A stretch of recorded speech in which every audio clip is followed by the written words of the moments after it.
हरिः ओम्। श्रीलक्ष्मी सहस्रनामस्तोत्रम्।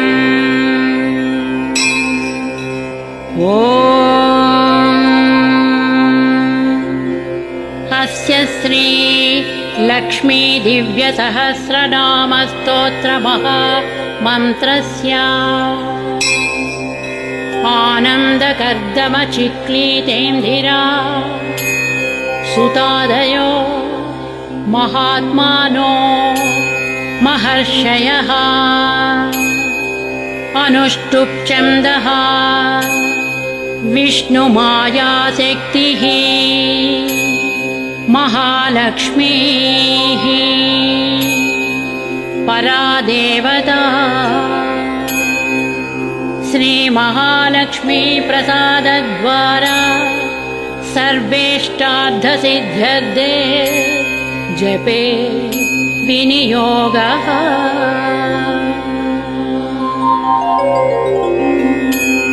श्रीमित्यादिषडङ्गन्यासः ध्यानम्। पद्मनाभप्रियां देवीं पद्माक्षीं पद्मवासिनीं पद्मवक्त्रां पद्महस्तां वन्दे पद्मामहर्निशम्। पूर्णेन्दुबिम्बवदनां रत्नाभरणभूषितां वरदाभयहस्ताढ्यां ध्यायेश्चन्द्रसहोदरी। इच्छारूपां भगवतः सच्चिदानन्दरूपिणी सर्वज्ञां सर्वजननी विष्णुवक्षस्थलालयाम्। दयाळुमनिशं ध्यायेत् सुखसिद्धिस्वरूपिणी। दयाळुमनिशं ध्यायेत् सुखसिद्धिस्वरूपिणी। हरिः ओम्। नित्यागतानं तदित्या नन्दिनी जनरञ्जनी नित्यप्रकाशिनी चैव स्वप्रकाशस्वरूपिणी। महालक्ष्मीर्महाकाली महाकन्या सरस्वती भोगवैभवसन्धात्री भक्तानुग्रहकारिणी। ईशावास्या महामाया महादेवी महेश्वरी हृल्लेखा परमाशक्तिः मातृका बीजरूपिणी। नित्यानन्द नित्यबोध नादिनी जनमोदिनी सत्यप्रत्ययनी चैव स्वप्रकाशात्मरूपिणी। त्रिपुरा भैरवी विद्या हंसा वागीश्वरी शिवा वाग्देवी च महारात्रिः कालरात्रिस्त्रिलोचना। भद्रकाली कराळी च महाकाली तिलोत्तमा काली कराळवक्त्रान्ता कामाक्षी कामदा शुभा। चण्डिका चण्डरूपेश चामुण्डा चक्रधारिणी त्रैलोक्यजननी देवी त्रैलोक्यविजयोत्तमा।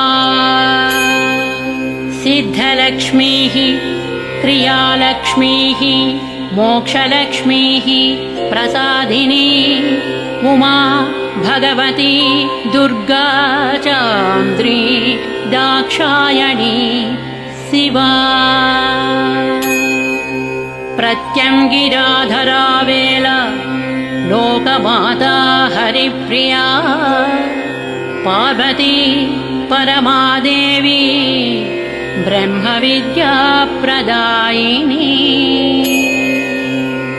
अरूपा बहुरूपा च विरूपा विश्वरूपिणी पञ्चभूतात्मिका वाणी पञ्चभूतात्मिका परा कालिका पञ्चिका वाग्मी हविः प्रत्यधिदेवता देवमाता सुरेशाना वेदगर्भाम्बिका धृतिः संख्याजातिः क्रियाशक्तिः प्रकृतिर्मोहिनी मही यज्ञविद्या महाविद्या गुह्यविद्या विभावरी ज्योतिष्मती महामाता सर्वमन्त्रफलप्रदा दारिद्र्यध्वंसिनी देवी हृदयग्रन्थि भेदिनी सहस्रादित्यसंकाशा चन्द्रिका चन्द्ररूपिणी अकारादिक्षकारान्त मातृका वर्णरूपिणी गायत्री सोमसम्भूति सावित्री प्रणवात्मिका शाङ्करी वैष्णवी ब्राह्मी सर्वदेव नमस्कृता सेव्या दुर्गा कुबेराक्षी करवीरनिवासिनी जया च विजया चैव जयन्ती च पराजिता कुब्जिका कालिका शास्त्री वीणा पुस्तकधारिणी सर्वज्ञशक्ति स्त्रीशक्तिः ब्रह्म विष्णु शिवात्मिका इडा पिङ्गलिका मध्या मृणाली तन्तु रूपिणी यज्ञेशानि प्रधादीक्षा दक्षिणा सर्वमोहिनी अष्टाङ्गयोगिनी देवी निर्भीजध्यानगोचरा सर्वतीर्थस्थिता शुद्धा सर्वपर्वतवासिनी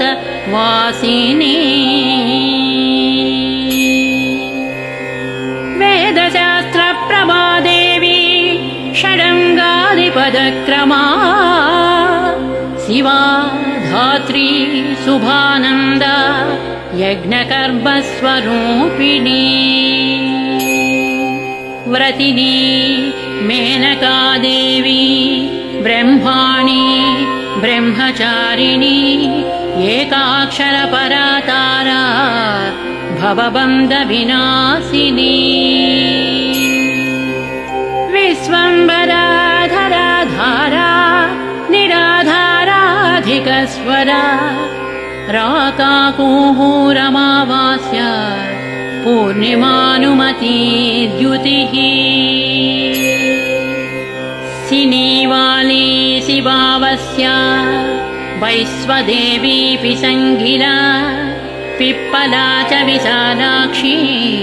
रक्षोघ्नी वृष्टिकारिणी दुष्टविद्राविणी देवी सर्वोपद्रवनाशिनी शारदा शरसन्धाना सर्वशास्त्रस्वरूपिणी युद्धमध्यस्थिता देवी सर्वभूतप्रभञ्जनी अयुद्धा युद्धरूपा च शान्ता शान्तिस्वरूपिणी गङ्गा सरस्वती वेणी यमुना नर्मदापगा समुद्रवसना वासा ब्रह्माण्डश्रेणिमेखला पञ्चवक्त्रा दशभुजा शुद्धस्फटिकसन्निभा रक्ता कृष्णासिता पीता सर्ववर्णा निरीश्वरी कालिका चक्रिका देवी सत्या तु वटुका स्थिता तरुणी वारुणी नारी ज्येष्ठा देवी सुरेश्वरी विश्वम्भरधरा कर्त्री गणार्गणविभञ्जनी सन्ध्या रात्रिर्दिवा ज्योत्स्ना कलाकाष्ठा निमेषिका उर्वी कात्यायनी शुभ्रा संसारानवतारिणी कपिला कीलिका शोका मल्लिका नवमल्लिका देविका नन्दिका शान्ता भञ्जिका भयभञ्जिका कौशिकी वैदिकी देवी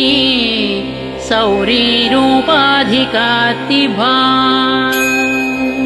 दिग्वस्त्र नववस्त्रा च कन्यका कमलोद्भवा श्रीसौम्यलक्षणातीता दुर्गा सूत्रप्रबोधिका श्रद्धा मेधा कृतिः प्रज्ञाधारणा कान्तिरेव च श्रुतिः स्मृतिर्धृतिर्धन्या भूतिरिष्टर्मनीषिणी विरक्तिर्व्यापिनी माया सर्वमाया प्रभञ्जनी माहेन्द्री मन्त्रिणी सिंही चेन्द्रजाल स्वरूपिणी अवस्थात्रय निर्मुक्ता गुणत्रय विवर्जिता ईषणत्रय निर्मुक्ता सर्वरोग विवर्जिता योगी ध्यानान्तगम्या च योगध्यानपरायणा त्रयीशिखा विशेषज्ञा वेदान्तज्ञानरूपिणी भारती कमला भाषा पद्मा पद्मावती कृतिः गौतमी गोमती गौरी ईशानी हंसवाहिनी नारायणी प्रभाधारा शाङ्करी शङ्करात्मजा चित्रघण्टा सुनन्दा श्रीर्मानवी मनुसंभवा स्तम्भिनी क्षोभिणी मारी ब्राह्मिणी शत्रुमारिणी मोहिनी द्वेषिणी वीरा अघोरा रुद्ररूपिणी रुद्रैकादशनी पुण्या कल्याणी लाभकारिणी देवदुर्गा महादुर्गा स्वप्नदुर्गाष्टभैरवी सूर्यचन्द्राग्निरूपा च ग्रहनक्षत्ररूपिणी बिन्दुनादकलातीता बिन्दुनादकलात्मिका दशवायुजयाकारा कला षोडश संयुता काश्यपी कमला देवी नादचक्रनिवासिनी मृडाधारा स्थिरा गुह्या देविका चक्ररूपिणी अविद्या शार्वरी भुञ्जा जम्भासुरनिबर्हिणी श्रीकाया श्रीकला शुभ्रा कर्मनिर्मूलकारिणी आदिलक्ष्मीर्गुणाधारा पञ्चब्रह्मात्मिका परा श्रुतिर्ब्रह्ममुखावासा सर्वसम्पत्तिरूपिणी मृत संजीविनी मैत्री कामिनी कामवर्जिता निर्वाणमार्गदा देवी हंसिनी कालिका क्षमा सपर्या गुणिनी भिन्ना निर्गुणा खण्डिता शुभा स्वामिनी वेदिनी शक्या शाम्बरी चक्रधारिणी दण्डिनी मुण्डिनी व्याघ्री शिखिनी सोमसंहतिः चिन्तामणिश्चिदानन्दा पञ्चबाणप्रबोधिनी बाणश्रेणि सहस्राक्षी सहस्रभुजपादुका सन्ध्याबलिस्त्रिसन्ध्याख्या ब्रह्माण्डमणिभूषणा वासवी वारुणी सेव्या कुलिका मन्त्ररञ्जनी जितप्राणस्वरूपा च कान्ता काम्यवरप्रदा मन्त्रब्राह्मणविद्यार्था नादरूपा हविष्मतिः अधर्वणश्रुतिः शून्या कल्पना वर्जिता सती सत्ता जातिः प्रमामेया प्रमितिः प्राणदा गतिः अपर्णा पञ्चवर्णा च सर्वदा भुवनेश्वरी त्रैलोक्यमोहिनी विद्या सर्वभद्री क्षराक्षरा हिरण्यवर्णा हरिणी सर्वोपद्रवनाशिनी कैवल्यपदवीरेखा सूर्यमण्डल संस्थिता सोममण्डलमध्यस्था वह्निमण्डलसंस्थिता वायुमण्डलमध्यस्था व्योममण्डलसंस्थिता चक्रिका चक्रमध्यस्था चक्रमार्गप्रवर्तिनी कोकिलाकुलचक्रे च पक्षतिः पङ्क्तिपावनी सर्वसिद्धान्तमार्गस्था षड्वर्णा वरवर्जिता शतरुद्रहरा हन्त्री सर्वसंहारकारिणी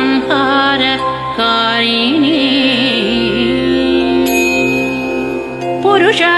पौरुषी तुष्टिः सर्वतन्त्रप्रसूतिका अर्धनारीश्वरी देवी सर्वविद्याप्रदायिनी भार्गवी आजुषी विद्या सर्वोपनिषदा स्थिता व्योमकेशाखिलप्राणा पञ्चकोश विलक्षणा पञ्चकोशात्मिका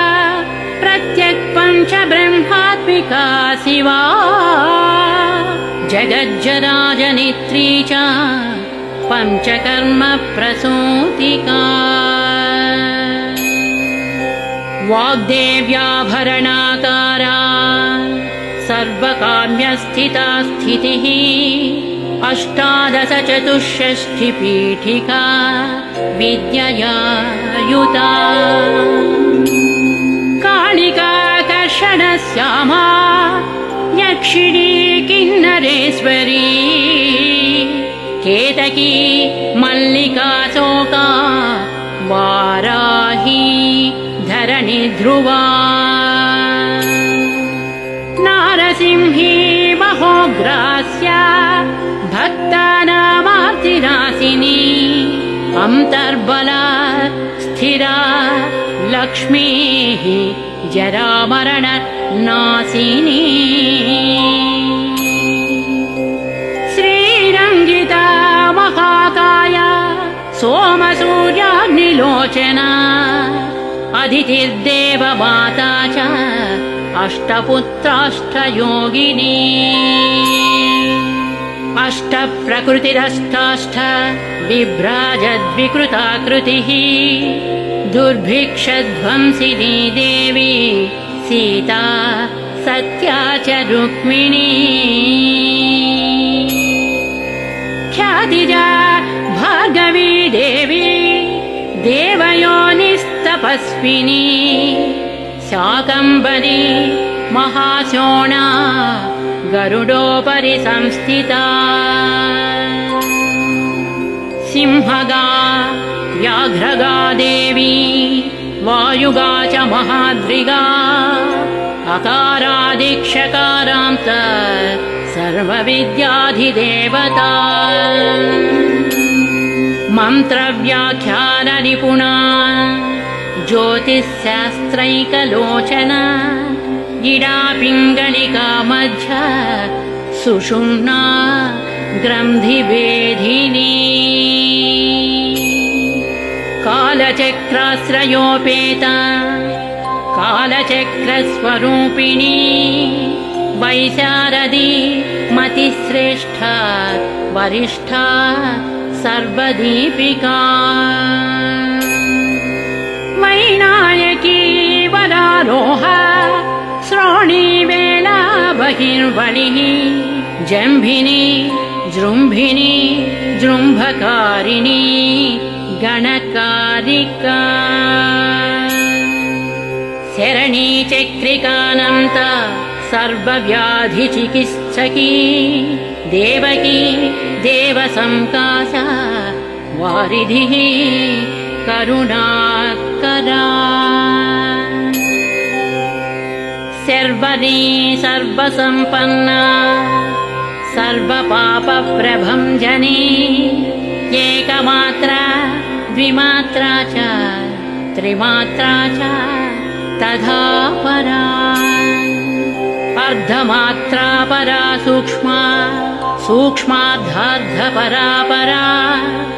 एकवीरा विशेषाख्या षष्ठीदेवी मनस्विनी नैष्कर्म्या निष्कलालोका ज्ञानकर्माधिका गुणा सबन्ध्वानन्दसन्दोहा व्योमाकारा निरूपिता गद्यपद्यात्मिका वाणी सर्वालङ्कारसंयुता साधुबन्धपदन्यास सर्वौका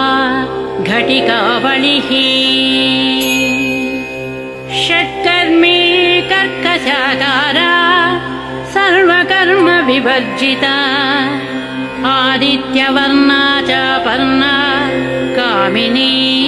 वररूपिणी ब्रह्माणी ब्रह्मसन्ताना वेदवागीश्वरी शिवा पुराणन्यायमीमांसा धर्मशास्त्रागमश्रुता सद्यो वेदवती सर्वा हंसी विद्याधिदेवता विश्वेश्वरी जगद्धात्री विश्वनिर्माणकारिणी वैदिकी वेदरूपा च कालिका कालरूपिणी नारायणी महादेवी सर्वतत्त्वप्रवर्तिनी वैदिकी वेदरूपा च कालिका कालरूपिणी नारायणी महादेवी सर्वतत्त्वप्रवर्तिनी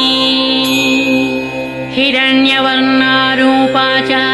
हिरण्यपदसम्भवा कैवल्यपदवी पुण्या कैवल्यज्ञानलक्षिता ब्रह्मसम्पत्तिरूपा च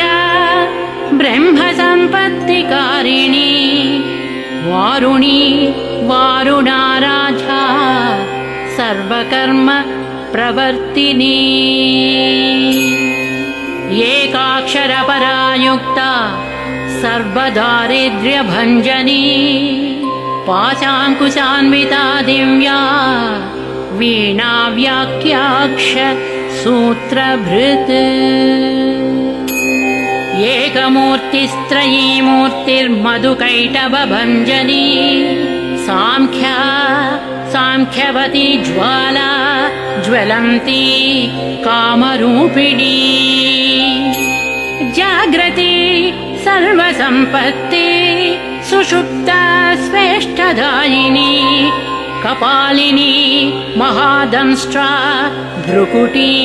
कुटिलानना सर्वावासा सुवासा च बृहत्सृष्टिश्च साक्वरी छन्दो गणप्रतिष्ठा च कल्माषी करुणात्मिका चक्षुष्मती महाघोषा खड्गचर्मधरासिनिः शिल्पवैचित्र्यविद्योता सर्वतो भद्रवासिनी अचिन्त्यलक्षणाकारा सूत्रभाष्यनिबन्धना सर्ववेदार्थसम्पत्ति सर्वशास्त्रार्थ मातृका अकारादिक्षकारान्तः सर्ववर्णकृतस्थला सर्वलक्ष्मी सदानन्दा सारविद्या सदा शिवा सर्वज्ञा सर्वशक्तिश्च खेचरी रूपगोच्छ्रिता अणिमादिगुणोपेता पराकाष्ठा परा गतिः हंसयुक्तविमानस्था हंसारूढा शशिप्रभा भवानी वासनाशक्तिः आकृतिस्था खिला तन्त्रहेतुर्विचित्राङ्गी व्योमगङ्गा विनोदिनी वर्षा च वार्षिका चैव ऋग्यजुस्सामरूपिणी महानदी नदी पुण्या गण्यपुण्यगुणक्रिया समाधिगतलभ्याद्धा श्रोतव्या स्वप्रिया घृणा नामाक्षरपरा देवी ह्युपसर्गनकाञ्चिता निपातोरुद्वयी जङ्घा मातृका मन्त्ररूपिणी आसीना च शयना च तिष्ठन्ती धावनाधिका लक्ष्यलक्षणयोगाढ्या ताद्रूप्यगणनाकृतिः एकरूपानेकरूपा सेन्दुरूपा सदाकृतिः समासतद्धिताकारा विभक्तिवचनात्मिका स्वाहाकारा स्वधाकारा श्रीप्रत्यर्धाङ्गी नन्दिनी गम्भीरा गहना गुह्या योनिलिङ्गाधारिणी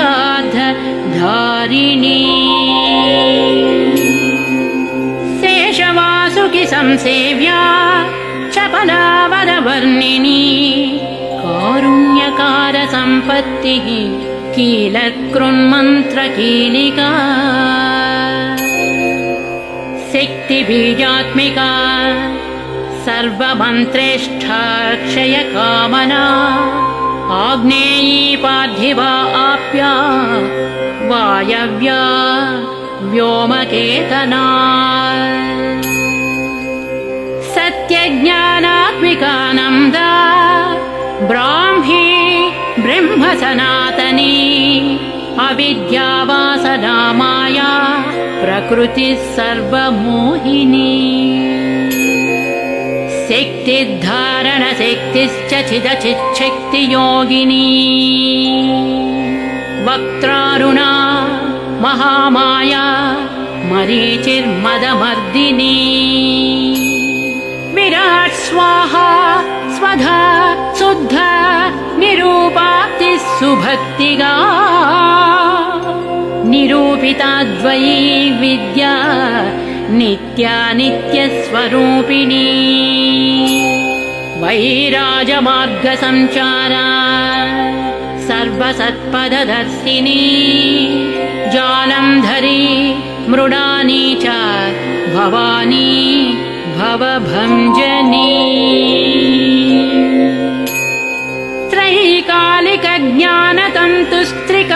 त्रैकालिकज्ञानतन्तुस्त्रिकालज्ञानदायिनी नादातीता स्मृतिः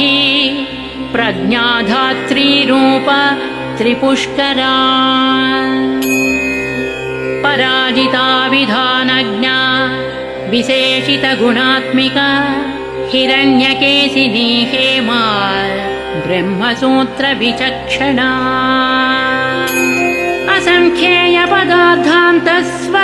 असङ्ख्येयपदार्थान्तस्वरव्यञ्जनवैखरी मधुजिह्वा मधुमती मधुमासोदय मधुः माधवी च महाभागा मेघगम्भीरनिस्वना ब्रह्मविष्णुमहेशादि ज्ञातव्यार्धविशेषगा नाभौ वह्निशिखाकारा ललाटे चन्द्रसन्निभा भ्रूमध्ये भास्कराकारा सर्वताराकृतिर्हृदि कृत्तिकादिभरण्यन्त नक्षत्रेष्ट्यर्चितोदया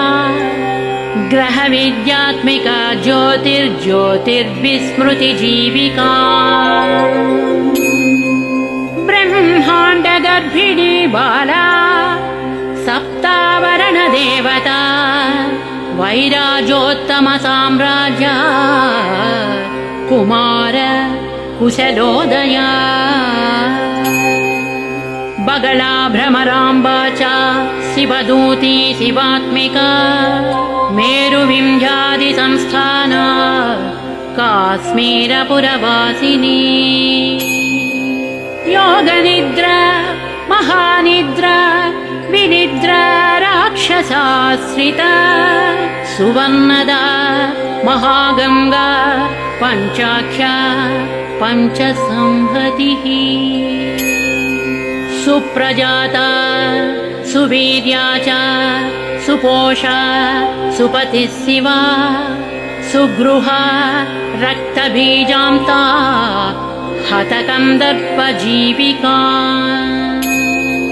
समुद्रव्योममध्यस्था समबिन्दुसमाश्रया सौभाग्यरसजीवातु सारासारविवेकदृक्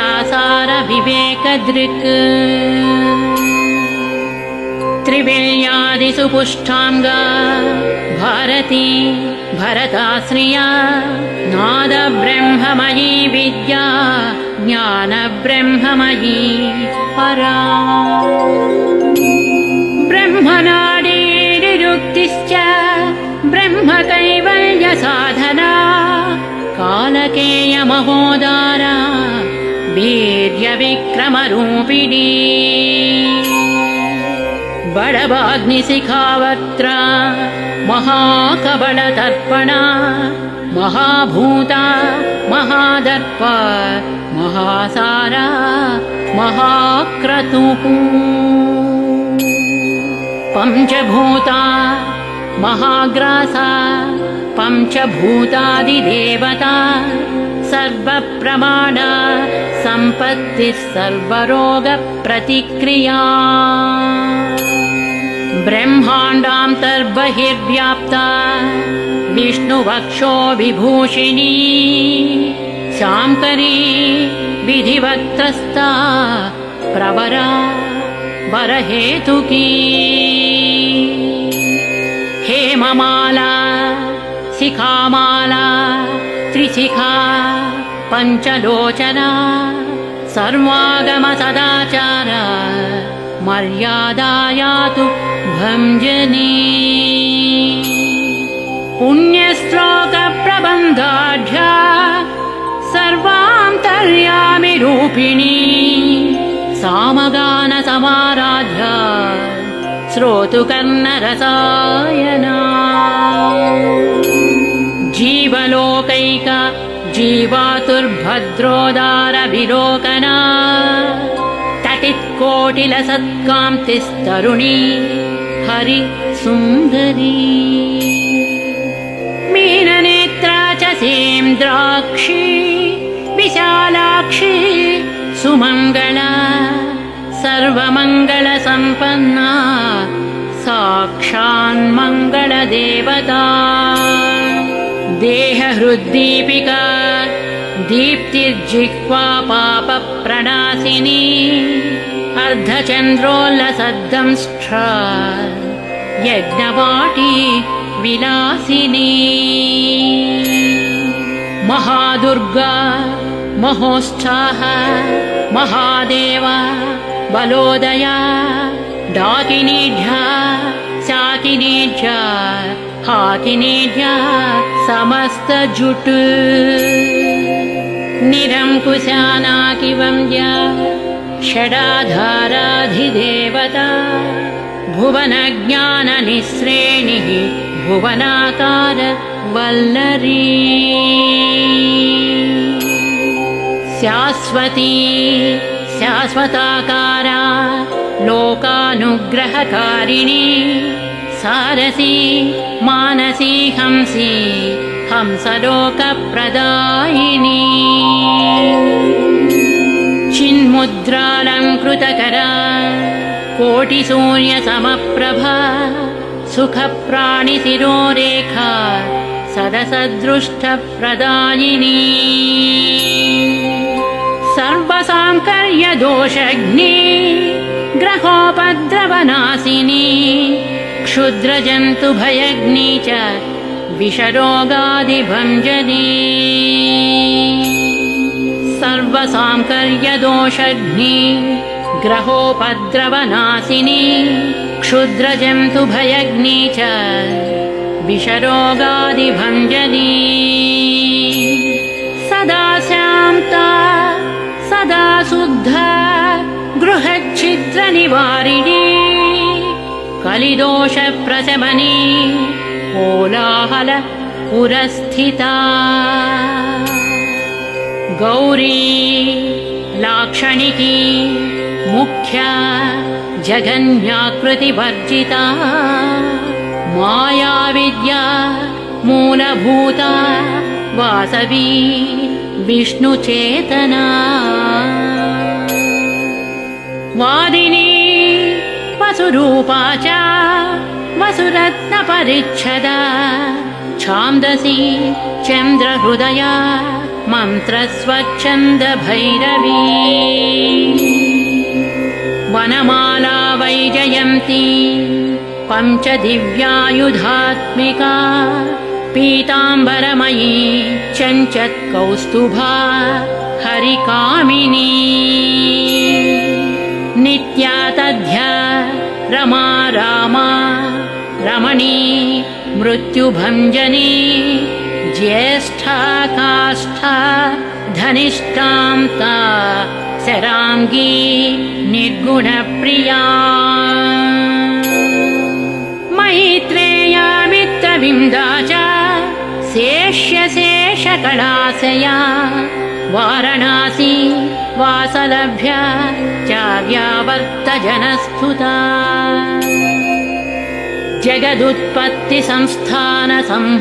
जगदुत्पत्तिसंस्थानसंहारत्रयकारणा त्वमम्ब विष्णु सर्वस्वम् नमस्तेऽस्तु महेश्वरी नमस्ते सर्वलोकानां जनन्यै पुण्यमूर्तये सिद्धलक्ष्मीर्महाकाली महालक्ष्मीर्नमोऽस्तु ते सद्यो जातादिपञ्चाग्निरूपा पञ्चकपञ्चिका यन्त्रलक्ष्मीर्भवत्यादि राध्याद्येते नमो नमः। सृष्ट्यादिकारणकारा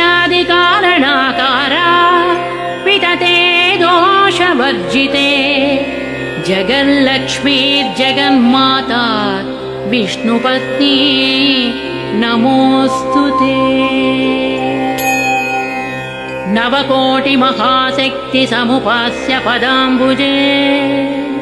कनकः संवर्णरत्नाढ्य सर्वाभरणभूषिते अनन्तनित्यमहिषी प्रपञ्चेश्वरनायकी अत्युच्छ्रितपदान्तस्थे परमव्योमनायकी नाकपुष्टगताराध्ये विष्णुलोकविलासिनी वैकुण्ठराजमहिषी श्रीरङ्गनगराश्रिते रङ्गनायकि भूपुत्री कृष्णे वरदवल्लभे कोटिब्रह्माण्डादिसंसेव्ये कोटिरुद्रादिकीर्तिते मातुलुङ्गमयं खेटं सौवर्णचषकं तथा पद्मद्वयं पूर्णकुम्भं क्षीरं च वरदाभये पाशमङ्कुशं शङ्खं च चक्रं शूलं कृपाणिकां धनुर्बाणौ चाक्षमालां चिन्मुद्रामपि बिभ्रति अष्टादशभुजे लक्ष्मीः महाष्टादशपीठगे भूनीलादिसंसेव्ये च स्वामि चित्तानुवर्तिनी पद्मे पद्मालये पद्मे पूर्णकुम्भाभिषेचिते इन्दिरेन्दिराभाक्षी क्षीरसागर कन्यके भार्गवी त्वं स्वतन्त्रेच्छा वशीकृतजगत्पतिः मङ्गलं मङ्गलानां त्वं देवतानां च देवता त्वमुत्तमोत्तमानां च त्वं श्रेयः परमामृतम् धनधान्याभिवृद्धिश्च सार्वभौम सुखोच्छ्रया आम्दोलिकादिसौभाग्य मत्ते भाति महोदया पुत्रपौत्राभिवृद्धिश्च विद्याभोग बलाधिकम् आयुरारोग्यसम्पत्तिः अष्टैश्वर्यं त्वमेव हि परमेश विभूतिश्च सूक्ष्मात् सूक्ष्मतरा गतिः सदयापाङ्गसंदत्त ब्रह्मेन्द्रादिपदस्थितिः अव्याहतमहाभाग्यं त्वमेवाक्षोभ्य विक्रमा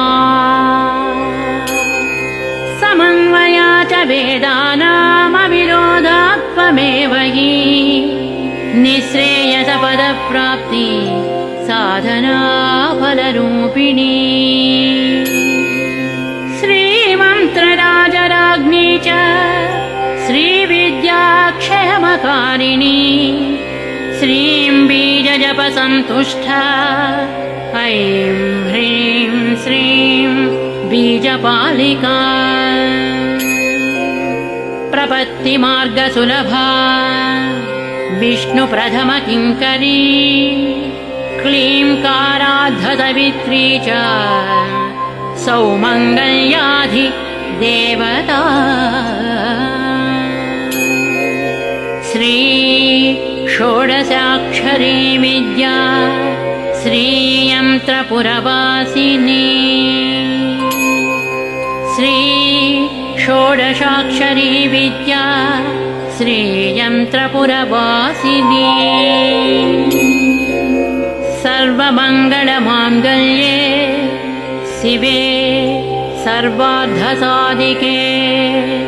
शरण्ये त्र्यम्बके देवी नारायणी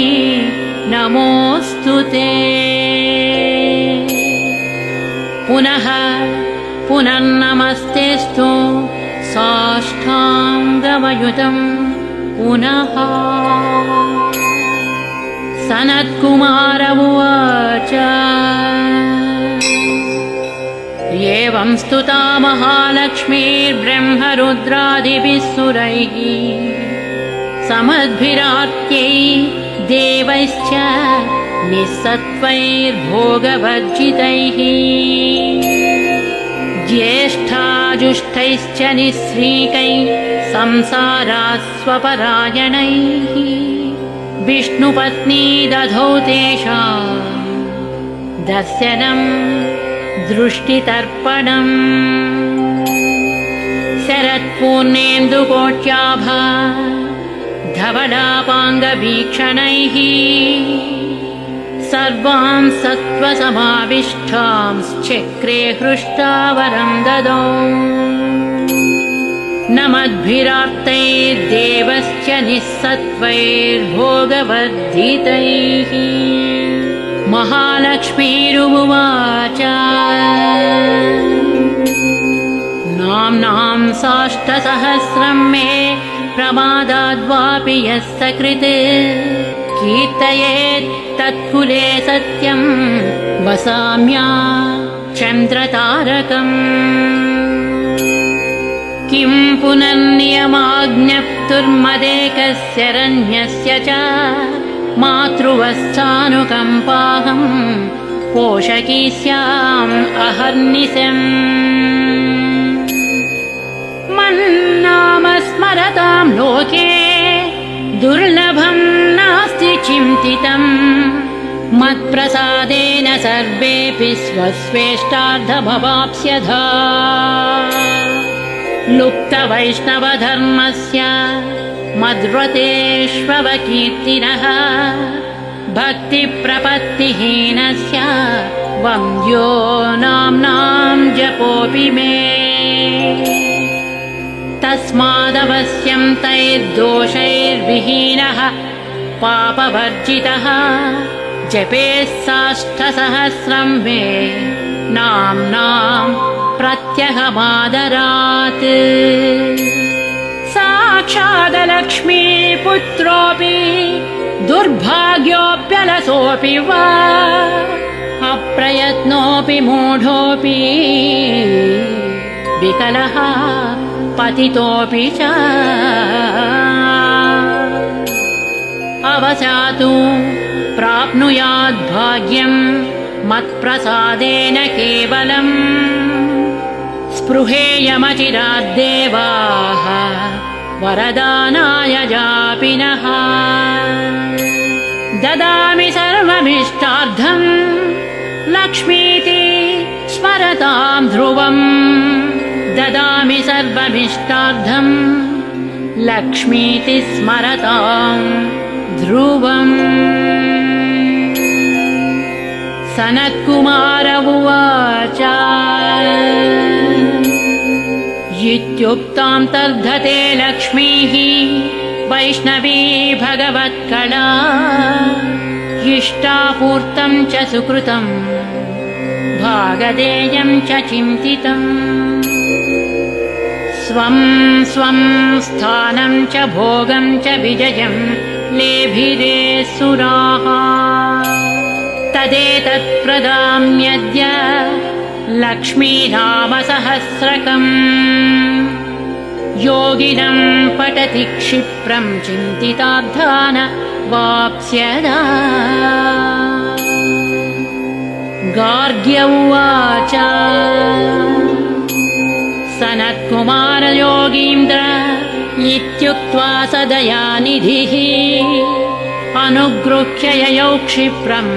तांश्च 12 योगिनः। तस्मादेतद्रहस्यं च गोप्यं जप्यं प्रयत्नतः अष्टम्यां च चतुर्दश्यां नवम्यां भृगुवासरे पौर्णमास्याममायां च सर्वकाले विशेषतः जपेद्वा नित्यकार्येषु सर्वान् कामानवाप्नुयात् इति श्रीस्कान्दपुराणे सनत्कुमारसंहितायां श्रीलक्ष्मीसहस्रनाम मन्त्रस्तोत्रं समाप्तम्।